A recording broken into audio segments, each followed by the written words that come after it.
नमस्कार दोस्तों, next gen mindset में आप सभी का स्वागत है। मैं आज क्लास 10 साइंस के chapter 1 chemical reactions and equations को बहुत ही आसान और बोर्ड एग्जाम फोकस तरीके से समझाऊंगी। तो चलिए शुरुआत करते हैं। क्लास 10 साइंस के सबसे इम्पोर्टेंट चैप्टर की कंप्लीट और आसान एक्सप्लेनेशन के लिए तैयार हो जाइए। चलिए शुरू करते हैं केमिकल रिएक्शंस एंड इक्वेशंस। सबसे पहले समझते हैं कि केमिकल रिएक्शन क्या होती है। जब दो या दो से अधिक सब्सटेंसेस मिलकर एक या एक से ज्यादा नए सब्सटेंसेस बनाते हैं जिनके प्रॉपर्टीज अलग होती हैं, ये उस केमिकल रिएक्शन कहते हैं। इस चैप्टर में हम reactions, equations, balancing, oxidation, reduction और कोरोजन को स्टेप बाय स्टेप समझेंगे। केमिकल रिएक्शन सिर्फ लेबोरेटरी में ही नहीं बल्कि हमारी रोज की जिंदगी में भी होती है, जैसे दूध से दही बनना, लकड़ी का जलना, लोहे पर जंग लगना और कटे हुए फल का ब्राउन होना। इन सभी में नए सब्सटेंसेस बनते हैं, इसलिए ये केमिकल रिएक्शंस के एग्जांपल्स हैं। जब किसी केमिकल रिएक्शन के दौरान ऑब्जर्वेबल चेंजेस दिखाई देते हैं, उन्हें साइंस ऑफ केमिकल रिएक्शन कहते हैं। इनमें colour change, temperature change, gas का निकलना, प्रेसिपिटेट बनना और स्टेट चेंज शामिल है। इन साइंस से हमें पता चलता है कि केमिकल रिएक्शन हो चुकी है। केमिकल इक्वेशन केमिकल रिएक्शन को सिंबल्स और फॉर्मूलाज की मदद से दिखाने का तरीका है। एरो के लेफ्ट साइड रिएक्टेंट्स होते हैं और राइट साइड प्रोडक्ट्स, जैसे हाइड्रोजन और ऑक्सीजन मिलकर वाटर बनाते हैं। इसी तरह हम हर केमिकल रिएक्शन को इक्वेशन के रूप में लिखते हैं। बैलेंस्ड केमिकल इक्वेशन में रिएक्टेंट्स और प्रोडक्ट्स के एटम्स की संख्या दोनों तरफ बराबर होती है। यह लॉ ऑफ कंजर्वेशन ऑफ मास को फॉलो करती है। इक्वेशन बैलेंस करते वक्त फॉर्मूलाज कभी नहीं बदलते, सिर्फ कोएफिशिएंट्स बदले जाते हैं। इसी तरह हर इक्वेशन को सही और बैलेंस्ड बनाया जाता है। कॉम्बिनेशन रिएक्शन में दो या दो से अधिक सब्सटेंसेस मिलकर सिर्फ एक नया प्रोडक्ट बनाते हैं। इसका जनरल फॉर्म A+B से अब होता है, जैसे मैग्नीशियम ऑक्सीजन के साथ रिएक्ट करके मैग्नीशियम ऑक्साइड बनाता है। लोहे पर जंग लगना भी कॉम्बिनेशन रिएक्शन का एक कॉमन एग्जाम्पल है। डिकम्पोजिशन रिएक्शन में एक कंपाउंड टूटकर दो या दो से अधिक सिंपलर सब्सटेंसेस बनाता है। इसका जनरल फॉर्म अब से A+B होता है। यह रिएक्शन हीट, इलेक्ट्रिसिटी या सनलाइट की मदद से होती है, इसलिए इसे ब्रेकडाउन रिएक्शन भी कहा जाता है। डिस्प्लेसमेंट रिएक्शन में ज्यादा एक्टिव एलिमेंट कम एक्टिव एलिमेंट को उसके कंपाउंड से रिप्लेस कर देता है। इसका जनरल फॉर्म A+BC से AC+B होता है। आयरन, जिंक और कॉपर इसके कॉमन एग्जाम्पल्स हैं। बस एक रूल याद रखिए, एक्टिविटी सीरीज में जो एलिमेंट ऊपर होता है वही नीचे वाले एलिमेंट को रिप्लेस कर सकता है। Double displacement reaction. एक फ्लैट बात करते हैं डबल डिस्प्लेसमेंट रिएक्शन की। जब दो कॉम्पाउंड्स आपस में अपने पॉजिटिव और नेगेटिव आइकन्स को एक्सचेंज करते हैं और दो नए कॉम्पाउंड्स बन जाते हैं, इसे डबल डिस्प्लेसमेंट रिएक्शन कहते हैं।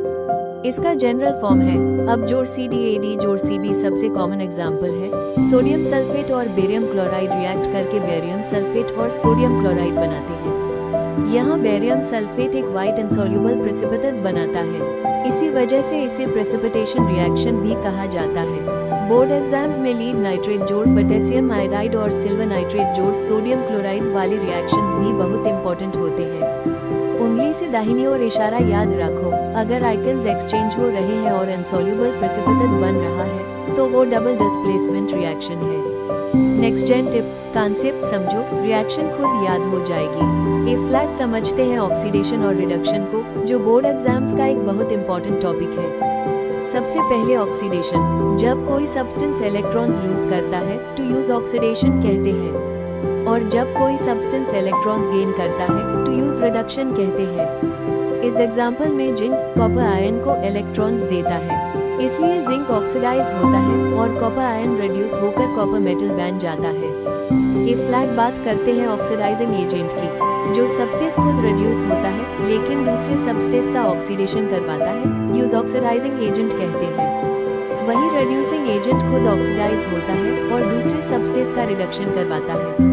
उंगली से दाहिनी ओर इशारा एक सिंपल ट्रिक याद रखो, oil rig oxidation is loss of electrons, reduction is gain of electrons. Exam tip, पहले आइडेंटिफाई करो कौन इलेक्ट्रॉन्स लूज कर रहा है और कौन गेन। इससे ऑक्सीडेशन और रिडक्शन वाले क्वेश्चन सेकंड्स में सॉल्व हो जाएंगे। ए फ्लैट बात करते हैं कोरोजन और रस्टिंग की, जो हमारी डेली लाइफ से डायरेक्टली जुड़ा हुआ टॉपिक है। जब मेटल्स हवा, पानी या मॉइस्चर के कांटेक्ट में आकर धीरे धीरे खराब होने लगते हैं प्रोसेस को कोरोजन कहते हैं। आयन के केस में इसे रस्टिंग कहा जाता है। आयन ऑक्सीजन और मॉइस्चर के साथ रिएक्ट करके रस्ट यानी हाइड्रेटेड आयन ऑक्साइड बनाता है। रस्टिंग होने के लिए 3 कंडीशंस जरूरी होती हैं: ऑक्सीजन, मॉइस्चर और सूटेबल टेम्परेचर। कोरोजन से बचने के लिए हम पेंटिंग, ऑयलिंग या ग्रीसिंग, गैल्वेनाइजेशन, इलेक्ट्रोप्लेटिंग, एलॉइंग और कैथोडिक प्रोटेक्शन जैसे मेथड्स यूज करते हैं। आपने रस्टी गेट्स, पुरानी बाइसिकल्स, आयरन टूल्स, शिप्स और ब्रिजेस पर रस्ट जरूर देखा होगा। ये सब कोरोजन के कॉमन एग्जाम्पल्स हैं। उंगली से दाहिनी ओर इशारा याद रखो। कोरोजन सिर्फ मेटल को खराब नहीं करता, बल्कि उसकी स्ट्रेंथ और लाइफ भी कम कर देता है। इसलिए प्रिवेंशन बहुत जरूरी है। नेक्स्ट जेन टिप: मेटल को प्रोटेक्ट करना मतलब रिसोर्सेज और पैसे दोनों की बचत करना। ए फ्लैट समझते हैं रनसिडिटी को, जो हमारे डेली फूड से जुड़ा हुआ एक इम्पोर्टेंट टॉपिक है। जब फैट्स या ऑयल्स हवा के ऑक्सीजन, मॉइस्चर या माइक्रो ऑर्गेनिजम्स के कांटेक्ट में आकर रिएक्ट करते हैं तो उनका स्मेल, टेस्ट और क्वालिटी खराब हो जाती है। इस प्रोसेस को रनसिडिटी कहते हैं। रनसिडिटी 2 तरह की हो सकती है: ऑटोक्सीडेशन, जहां ऑक्सीजन के साथ रिएक्शन होता है, और माइक्रोबियल रनसिडिटी, जहां बैक्टीरिया या फंगी फूड को खराब कर देते हैं। इससे बचने के लिए फूड को एयर टाइट कंटेनर्स में रखा जाता है, रेफ्रिजरेटर में स्टोर किया जाता है, सनलाइट और मॉइस्चर से बचाया जाता है, और जरूरत पड़ने पर एंटीऑक्सीडेंट्स जैसे भा, BHT या विटामिन ए का यूज किया जाता है। आपने पुराना कुकिंग ऑयल, बटर, घी, चिप्स या ड्राई फ्रूट्स का टेस्ट और स्मेल बदलते हुए जरूर नोटिस किया होगा। ये सब रनसिडिटी के कॉमन एग्जाम्पल्स हैं। उंगली से दाहिनी ओर इशारा याद रखो। रनसिडिटी सिर्फ फूड का टेस्ट ही नहीं, बल्कि उसकी क्वालिटी और शेल्फ लाइफ भी कम कर देती है। नेक्स्ट जेन टिप: फूड को सही तरीके से स्टोर करो, हेल्दी रहो और फूड वेस्ट भी कम करो। ए फ्लैट आते हैं चैप्टर 1 के सबसे इम्पोर्टेंट NCERT पॉइंट्स पर। केमिकल इक्वेशन में रिएक्टेंट्स लेफ्ट साइड और प्रोडक्ट्स राइट साइड लिखे जाते हैं। बैलेंस्ड केमिकल इक्वेशन हमेशा लॉ ऑफ कंजर्वेशन ऑफ मास को फॉलो करती है। इस चैप्टर के इम्पोर्टेंट रिएक्शंस हैं कॉम्बिनेशन, डिकम्पोजिशन, डिस्प्लेसमेंट और डबल डिस्प्लेसमेंट। याद रखो, ऑक्सीडेशन मतलब इलेक्ट्रॉन्स का लॉस और रिडक्शन मतलब इलेक्ट्रॉन्स का गेन। कोरोजन और रनसिडिटी की डेफिनेशन, कॉजेज और प्रिवेंशन बोर्ड एग्जाम्स में बहुत इम्पोर्टेंट होते हैं। और लास्ट में state symbols S, L, G और अक कभी मत भूलना। उंगली से दाहिनी ओर इशारा बस इन NCERT पॉइंट्स को अच्छे से रिवाइज कर लो और चैप्टर 1 बोर्ड एग्जाम के लिए स्ट्रांग हो जाएगा। ए फ्लैट बात करते हैं अनकॉमन मिस्टेक्स की जो बोर्ड एग्जाम में स्टूडेंट्स अक्सर कर देते हैं।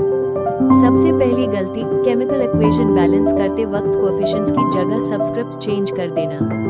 ये कभी मत करना। दूसरी, स्टेट सिंबल्स और रिएक्शन टाइप को इग्नोर करना। ऑक्सीडेशन और रिडक्शन को भी हमेशा ऑयल रिंग रूल से याद रखो। इक्वेशन लिखते वक्त फॉर्मूला, बैलेंसिंग और स्टेट सिंबल्स जरूर चेक करो। और सबसे इम्पोर्टेंट, सिर्फ पढ़ना काफी नहीं है। NCERT क्वेश्चंस और रेगुलर प्रैक्टिस हाई तुम्हारी मार्क्स इंप्रूव करेगी। उंगली से दाहिनी ओर इशारा गलतियों से सीखो, उन्हें रिपीट मत करो, तभी बोर्ड एग्जाम में बेस्ट स्कोर मिलेगा। ए फ्लैट देखते हैं प्रीवियस ईयर क्वेश्चंस और मोस्ट एक्सपेक्टेड क्वेश्चंस जो बोर्ड एग्जाम के लिए बहुत इंपॉर्टेंट है। हर साल केमिकल इक्वेशंस को बैलेंस करना, रिएक्शन टाइप आइडेंटिफाई करना और बैलेंस्ड इक्वेशन का रीजन जरूर पूछा जाता है। इसके साथ हाई rusting, decomposition reaction, displacement reaction और law of conservation of mass पर भी क्वेश्चंस फ्रीक्वेंटली आते हैं। इसलिए सिर्फ थियरी मत पढ़ो, PYQs को सॉल्व करो और इक्वेशंस की रेगुलर प्रैक्टिस करो। उंगली से दाहिनी ओर इशारा जितनी ज्यादा प्रैक्टिस करोगे, उतना हाई बोर्ड एग्जाम में कॉन्फिडेंस और मार्क्स दोनों बढ़ेंगे।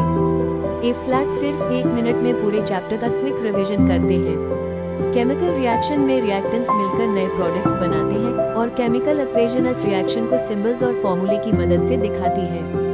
हर इक्वेशन को बैलेंस करना जरूरी है क्योंकि ये लॉ ऑफ कंजर्वेशन ऑफ मास को फॉलो करती है।